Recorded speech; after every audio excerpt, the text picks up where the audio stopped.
Today on Wild Florida, we're going to talk about 5 plants you should get started in winter.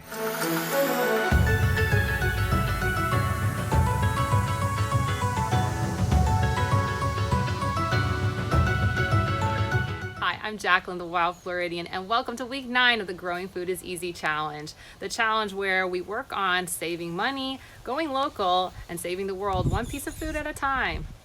What is that noise?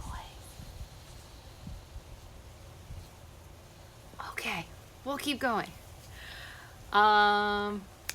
Yes. If this is your first time joining us for the challenge and you want to start from the beginning, go ahead and click on this card right here, or you can wait till the end of the video and a playlist will appear in one of these corners, and you can go ahead and click on that and start right from the beginning with all the tips and tricks that we've gone through along the way. All right, let's get started. 5 plants that you should start growing in the winter. Number 1 is going to be those leafy greens. Lettuce, spinach. This is the time of year to go ahead and start them because we've gotten past the winter freeze, but we haven't gotten to the summer heat, which is going to overwhelm those plants. So go ahead and get those in the ground right now. Number 2 is going to be peppers. Native to the Caribbean and Central America, they can do well all times of the year, but you know what? If you're in those other climates and you're watching this Florida video, hey, you can get them going inside, but for us Floridians, we can go ahead and get them started in the ground. I will be making a Growing Food is Easy video about that later this year and take you through all the steps, but my favorite has to be, I like the Golden Greek because I love pepperoncinis. Are any of you guys one of those ones who like to just like eat pepperoncinis out of the jar? Because I am. So I have to grow my own so I can pickle them and then I eat them. Yes. Number 3 is going to be tomatoes. What gardener doesn't want tomatoes in their yard? Now, for us Floridians, I always recommend the breeds that are a little bit smaller. I do San Marzanos or heritage breed tomatoes that I got from Mazzaro's. If you're in St. Pete, you know what I'm talking about. They're tiny guys. And I take the seeds from them and I go ahead and plant them in my yard. And why I like these ones better is because the big ones tend to get a lot of pests in them. The small ones don't get as many. So tomatoes is number 3. Number 4 is going to be root plants like carrot. I don't like carrots, but maybe you do, and this is a good time of year to get them started. If you're looking for another root plant, of course you could start sweet potatoes, video up above if you'd like, but carrots are great, and my son picked out seeds, so I planted carrots this year. I'm not going to eat them, but my husband will, and maybe he will. So we'll go with it. Number 5 is going to be berries. Blueberries, strawberries, blackberries. This is the time of year. They like that cold snap that comes through, and then they give you lovely berries throughout the spring. So go ahead and get berries going for the winter. I like berries.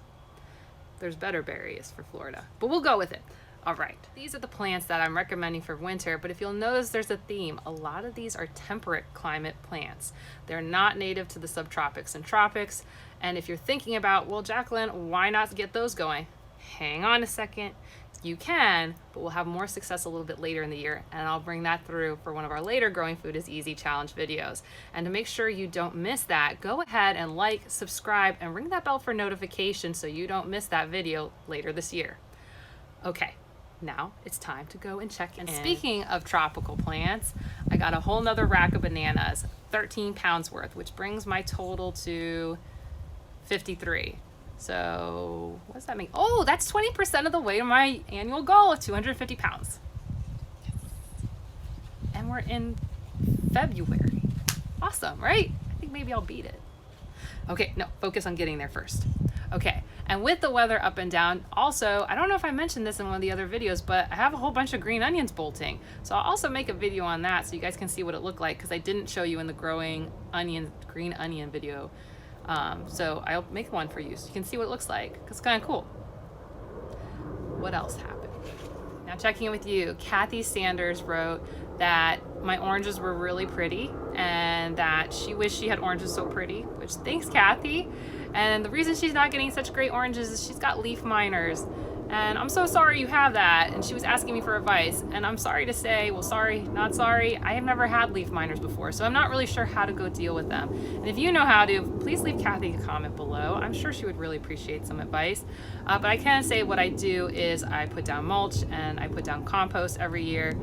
My tree is challenged with citrus greening like most orange trees across the state. I'm actually working on a video on citrus greening, orange blossoms, oak trees, and that whole thing, which you should look forward to later this month because it's going to be a really good one. I think so. I've been working hard on it. It's been taking me weeks and weeks and weeks to work on this one. So look forward to that.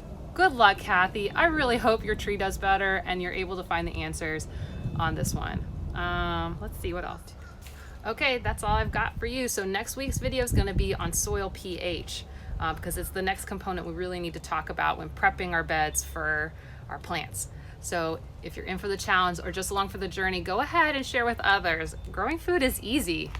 Okay, bye.